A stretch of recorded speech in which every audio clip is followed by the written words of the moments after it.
Hi, good evening. My name is Father Rayappa. I'm talking about Gandhian economics. They were created at the turn of the 20th century, that is 1908. That is the year Mahatma Gandhi wrote a beautiful book called Swadeshi.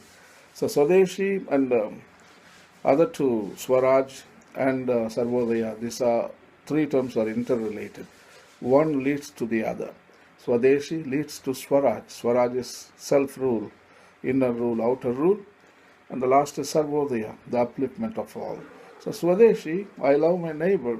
I do my service to my neighbor. That is Swadeshi.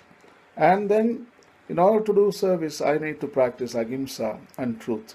So that is self-rule. You rule by non-violence and truth. And the last one naturally leads to Sarvodaya, that is welfare of all, upliftment of all. So these are the three interrelated terms. I'm going to explain them to you because Pope Francis recently wrote an encyclical called Laudato Si. I think he explains these three terms without mentioning them, the same concept in an international level. Mahatma Gandhi wrote it for India for Desi purpose, but Pope Francis is promoting in the international level. So that tells you how important Mahatma Gandhi and economics are. So today we lost them, but we can find them. And we need to deconstruct ourselves and we have to reconstruct ourselves. So that is the way we can find our prosperous future, I believe. Okay, I'm going to talk now on Swaraj. Already I made one segment on Swadeshi. So this Swaraj, the concept of Swaraj or self-rule. Swaraj means self-rule, maybe inner rule or outer rule. It was developed during the Indian freedom struggle. In his book in Swaraj, which was written in 1908, Gandhi sought to clarify that the meaning behind Swaraj was much more than simply wanting the systems of English rule. The crux of his argument centered on the belief that the socio-spiritual underpinnings of British political, economic, bureaucratic, legal, military, and educational institutions were inherently unjust, exploitative, and alienating. So that is what Mahatma Gandhi found. On another level, the call for Swaraj represents a genuine attempt to regain control of the self, our own self. That is, our self-respect, self-responsibility, and capacities for self-realization from institutions of dehumanization. As Gandhi states in his Swaraj, it is Swaraj when we learn to rule ourselves. The real goal of the freedom struggle was not only to secure political azadi, that is not the political independence. We were not aiming from Britain alone, but rather to gain true Swaraj, liberation and self-rule. It's not the British people we were kicking out. It is our own arrogance, its own our violent attitude, its own anger, its own selfishness, its own greed. That is what we need to kick it out. So that is inner Swaraj and outer Swaraj. Gandhi wanted all those who believed in Swaraj to do two things. One, first, reject and wholly uproot the British Raj or rule from within themselves and their communities.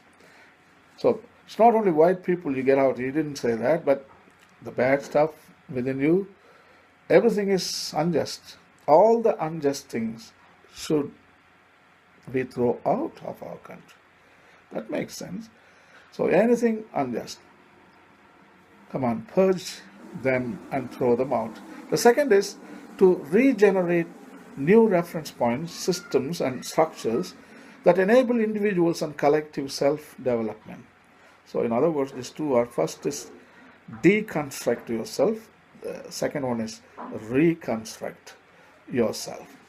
This regeneration, reconstruction was to grow from the strengths, perspectives, wisdom, and experiences of people living in village India, rather than from cities in Britain, America, and even in India for that matter, Understanding the real self and its relation to communities and society is critical to the project of attaining Swaraj.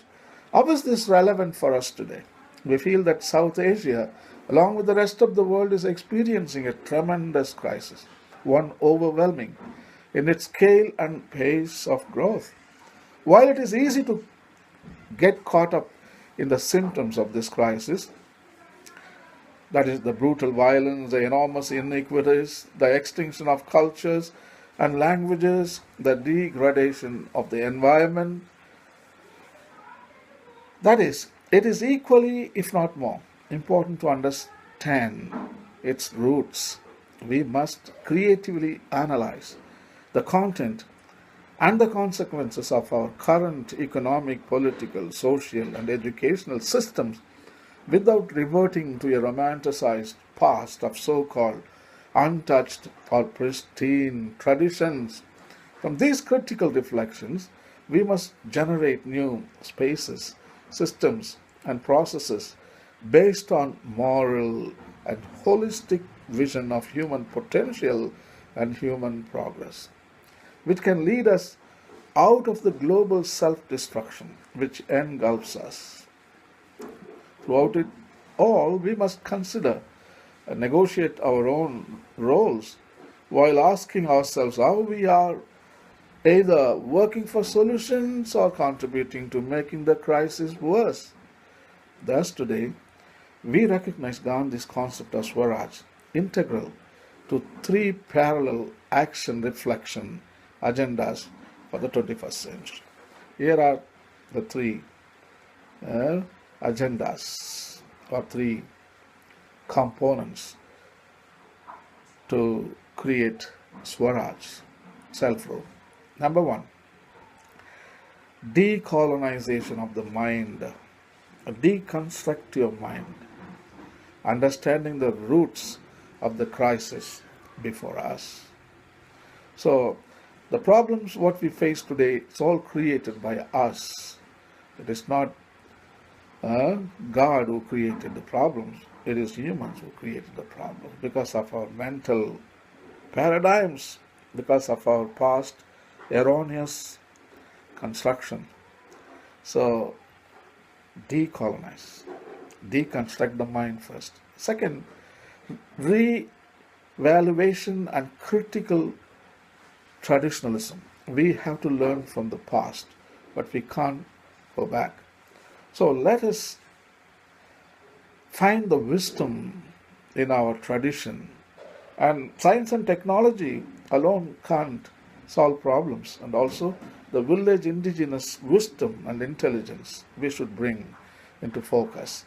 The last third one is creative regeneration, that is reconstruction, growing new ways forward. So we deconstruct, at the same time we find our cultures, the wisdom and all the resources in India in the past, the present, and try to construct a new path, a new way. So after construction, we can go forward. That's what Mahatma Gandhi vision of in Swaraj. Thank you. Goodbye.